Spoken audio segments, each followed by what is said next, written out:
Y'all, please like, share, comment. When you do, put it in the comments for me. Put the little green check and let me know you shared this valuable information with somebody else. We have to realize that we give everybody else the assignment that we're supposed to be doing. If you want something done, you have to do it yourself. Here's the biggest killer of who we are. Self-esteem is killed by others' esteem. Too often we are worried about what everybody else thinks about us. We're too worried about how do I come across to other people? How do people see me? How do I look? Am I this? Am I that? Am I too fat? Am I too skinny? Am I too tall? Am I too broke? Am I too rich? Am I too poor? Does my car look well? Does my clothes do well? And we're giving self-esteem over to others' esteem. There's a reason why it's called self-esteem. It all deals with how do you think about you? What is it that you think about yourself? And until we manage that monster, until we realize that our esteem comes from us, God created us, the Bible says, fearfully and wonderfully made. So that's the first line of sight that you have to realize about you when you look in the mirror. Every morning you get up, you should tell yourself, I'm fearfully and wonderfully made. Stop giving others' esteem a place in your life. It's called self-esteem for a reason. Listen, if you want something done, you got to do it yourself.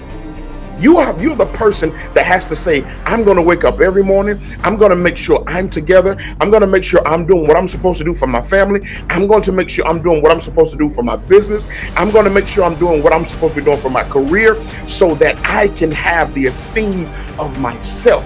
If everybody walks out the room, if everybody walks out of your life, if everybody says, I'm done, if everybody says we can't go further, if everybody says we are finished, here's where I draw the line. They can't take self. So stop giving everybody else the assignment to what you're supposed to be doing. The cliche said it best. If you want something done, do it yourself. Stop giving everybody else the power to love you, to hate you, to discredit you, to do everything it is that you're supposed to be doing. One of the biggest things that I loved about being a child is that we had parents and we had guidance. When we become adults, we feel like, oh, well, now I no longer need anybody to guide me through life. That's probably the biggest misinterpretation of all. We're always so bent on, I can't wait till I get grown.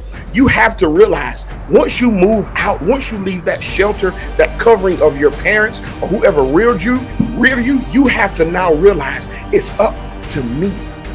It's up to me. Nobody's going to hold my hand. Nobody's going to tell me how to do it. Nobody's going to do this. Unless you get a mentor, then that's totally different. But even getting a mentor, there's still a responsibility that you have. And if you want to do something, you got to do it yourself.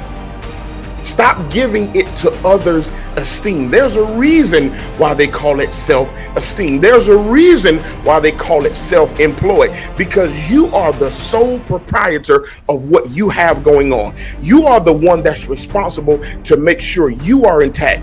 You are the one responsible to make sure you're loved, to make sure you're well taken care of. Stop putting it on everybody else. It's not else-esteem. It's not others' esteem. It's called self-esteem. And if you want to do something, you're going to have to do it yourself. My name is Damian Burris. My pulpit is different. I don't speak from an elevated platform, but when I speak, it's to elevate you. Have an amazing Friday.